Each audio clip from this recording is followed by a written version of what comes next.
नमस्कार, माझ्या चॅनलचं नाव आहे मिडल क्लास। मी आज तुम्हाला बनवून दाखवत आहे भोपळ्याच्या गोड घाऱ्या बनवून दाखवत आहे। हे बघा, घारीचं पीठ कसं तयार करून घेतलेलं आहे। भोपळा किसून शिजवून त्याच्यामध्ये गव्हाचं पीठ मिक्स करून गूळ घालून घेतलेलं आहे। हे गोड आहे।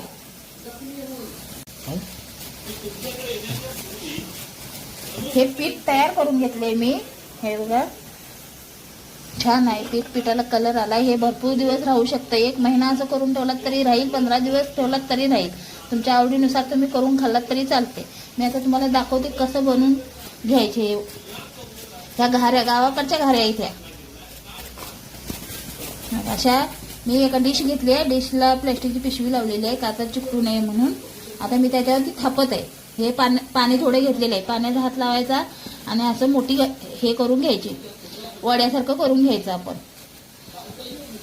काही लोक वडे म्हणतात, आम्ही घाऱ्या म्हणतो। हे बघा, मी आता याला पांढरं तीळ लावत आहे। असं पांढरं तीळ वरून लावलं ना खूप छान दिसतं आणि खायला पण चांगलं लागतं। हे बघा, मी तेलात सोडत आहे।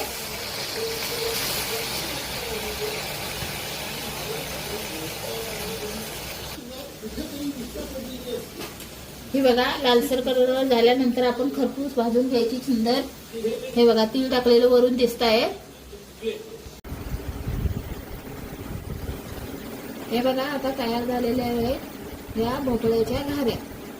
तर कशा बनवल्यात ते हे बघा, कलर किती छान आलाय। तीळ वरून चांगले टाकलेले आहेत। ते खायला छान लागतात, एकदम गोड आणि मस्त। मराठी माणसासाठी एक तरी लाईक पाहिजेच।